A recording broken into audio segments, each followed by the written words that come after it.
Hello, എല്ലാവർക്കും നമസ്കാരം. അപ്പോൾ ഇന്ന് ഞാൻ നിങ്ങളെ കാണിക്കുന്നത് നമ്മുടെ ഗാർഡൻ ഷെഡിൽ നമ്മൾ വെച്ചേക്കുന്ന കൾച്ചർ ടാങ്കുകളാണ്. അതായത് നമ്മൾ ലൈഫ് ഫീഡായിട്ട് ഉപയോഗിക്കാൻ വേണ്ടി വെച്ച് കൊടുത്തേക്കുന്നതാണ്. അപ്പോൾ ഇത് നമ്മുടെ ഡഫനിയയുടെ കൾച്ചറാണ് ഇതിനകത്ത്. അപ്പോൾ നമ്മൾ കുറച്ച് പഴയ ഇലയൊക്കെ വിട്ട് കൊടുത്തിട്ടുണ്ട്. ഒരു നാച്ചുറലായിട്ടുള്ളൊരു പോണ്ടിൻ്റെ സെറ്റപ്പ് ആക്കി കൊടുക്കാൻ വേണ്ടിയാണ് നമ്മൾ കുറേ ഇലയൊക്കെ ഇട്ട് കൊടുത്തേക്കുന്നത്. അപ്പോൾ അതിനകത്ത് നിന്ന് അവയ്ക്ക് വേണ്ട ഫുഡൊക്കെ കിട്ടിക്കോളും. അപ്പോൾ ഇതിനകത്ത് നമ്മൾ ഡഫനിയനെ ഇട്ടിട്ടുണ്ട്. വേറെ ഒന്നും നമ്മൾ ചെയ്തിട്ടില്ല. ഡഫനിയയ്ക്ക് നല്ല തണുപ്പത്തും ജീവിക്കാൻ പറ്റും. നമ്മളൊരു വീഡിയോയിൽ കാണിച്ചിരുന്നു. നമ്മുടെ ഐസായ വെള്ളത്തിൽ വരെ ഡഫനിയ ജീവിച്ചു. ഇത് നമ്മുടെ ടുഫിഫെക്സ് വേമുണ്ട്, ബ്ലഡ് വേമുണ്ട്, അങ്ങനെ എല്ലാ കൾച്ചറും നമ്മളിപ്പോൾ എവിടെയാണ് വെച്ചേക്കുന്നത്. അതാകുമ്പോൾ നമുക്ക് വേറെ പ്രശ്നങ്ങളൊന്നുമില്ല. അപ്പോൾ ഇതിനകത്ത് ഞങ്ങൾ കോർണറിലൊക്കെ നോക്കിയാൽ കാണാം ഡഫനിയാസ്. അധികം ഇതിനകത്ത് ഇല്ല.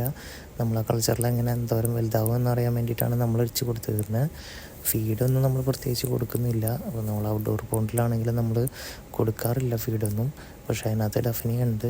അപ്പോൾ നമുക്ക് ഇനി ഈ കൾച്ചർ നോക്കി നമുക്ക് എങ്ങനെയെങ്കിലും ഇതിനെ ഒന്ന് നല്ലപോലെ വലുതാക്കി എടുക്കാനുള്ളൊരു ട്രൈ നമുക്ക് ചെയ്ത് നോക്കണം. കാരണം ഡഫനിയ ആകുമ്പോൾ നമ്മുടെ ആക്സിലോട്ടിന് കുഴപ്പമില്ല. ഗപ്പീസിനാണെങ്കിലും നല്ലതാണ് കൊടുക്കാനായിട്ട്.